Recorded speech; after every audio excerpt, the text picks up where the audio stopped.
history of artificial intelligence and algorithms was a video I had started before this last upload, and kind of the blah my phone did, so I had to reset everything. I lost notes again. Hard work trying to go to graduate school for, I think, any discipline with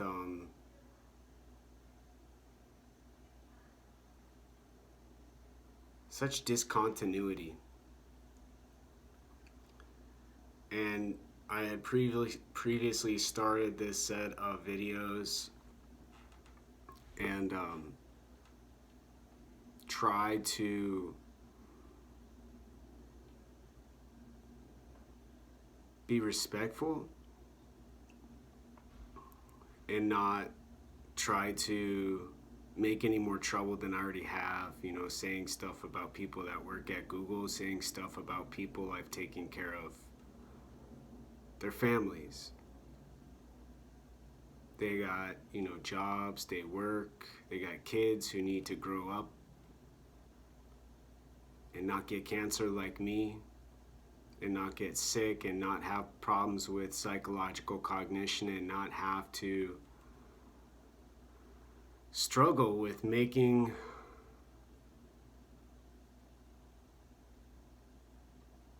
an object like a video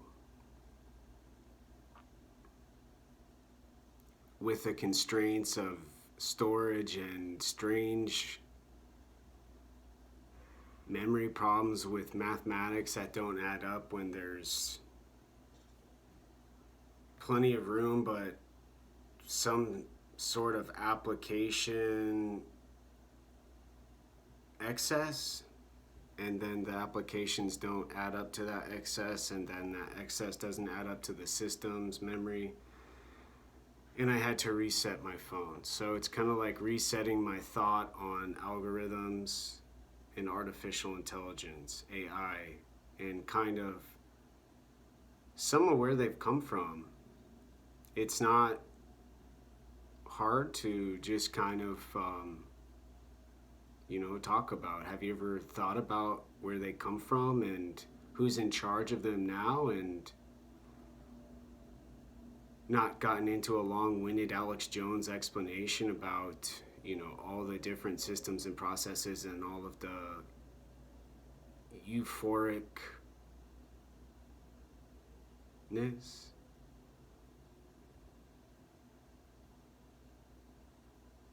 about attention and awareness and what's happening and what people are doing, and where, it's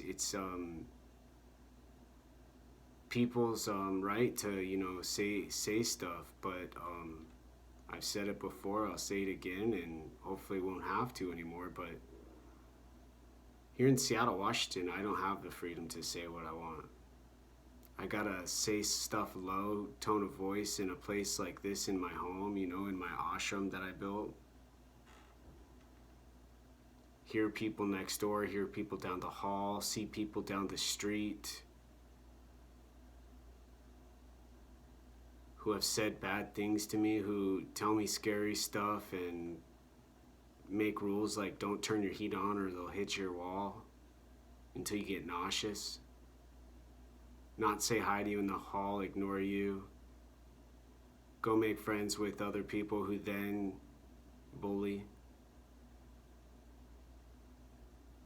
There's no more that needs to be said about those parts of the world for me. And maybe another person, I don't know. I haven't met anyone who's like, oh gosh, you too? Everybody's so fixated on the me too, the chemicals and the hormones and the love making, but not you two.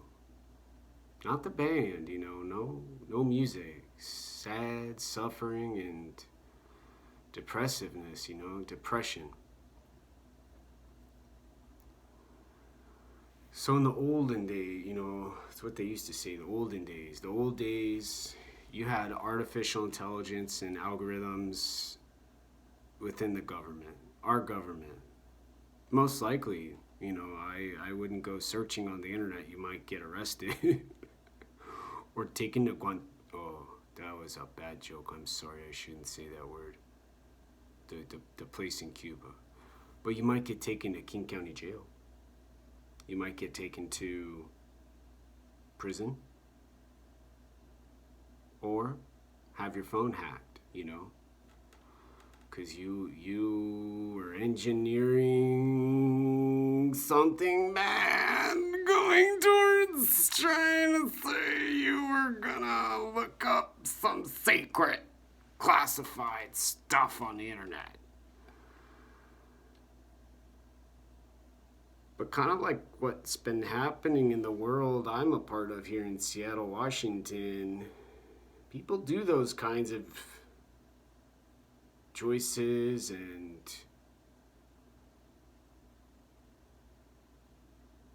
make suffering happen.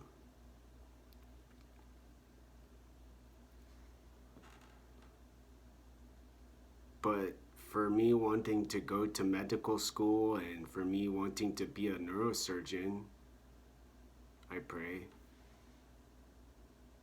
at the University of Washington and MIT. I can't be a stand-up comedian all the time. Every so often I've got to, stop with the, deeper and deeper thought and say what I'm trying to explain so that someone watching this kind of video doesn't go, enough is enough. Okay, we get it, the shadow.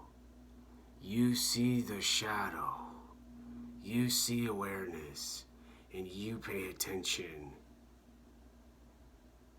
Now finish what you're doing and go away and shut up.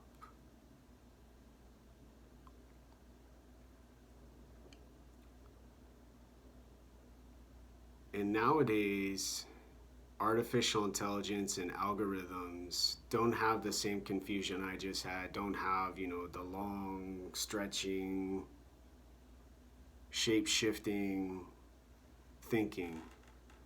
They're owned by places like Google and Apple and Microsoft and Facebook,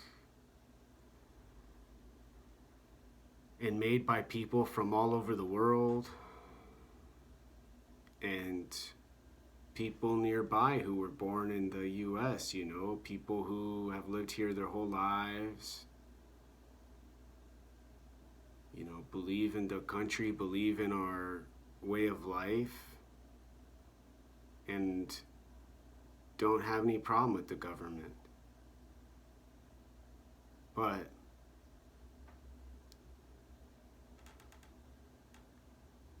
there's also a lot of people who are, a part of this revolutionary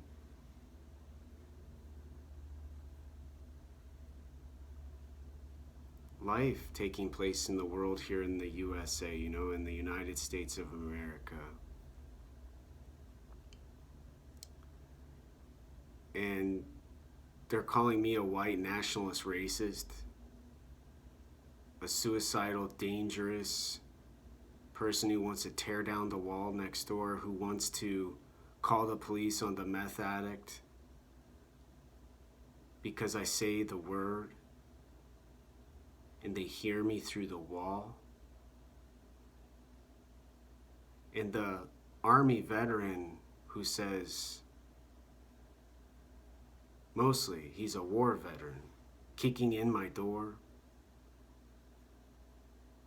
nearly entering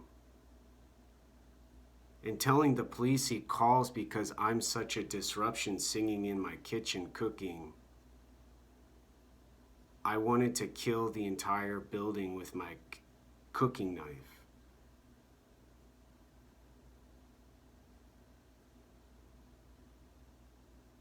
I mean, good gosh, I cooked up pizza and some chicken wings earlier to have a nice recovery meal after I just got done with the flu. And was afraid the oven might start the smoke detector and then they might call the fire department, the police department, both, to declare I was trying to set the whole building on fire.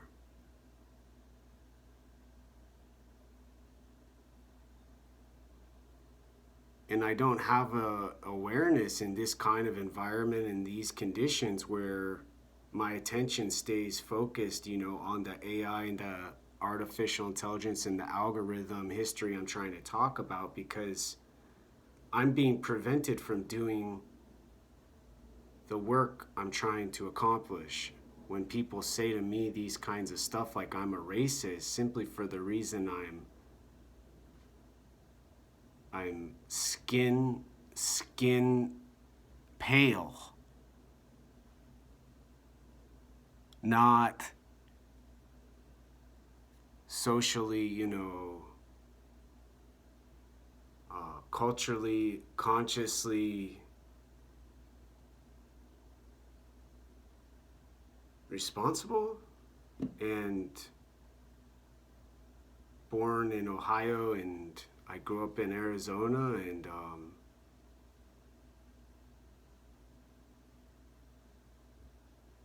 have a wolf on my wall with Om on my hands.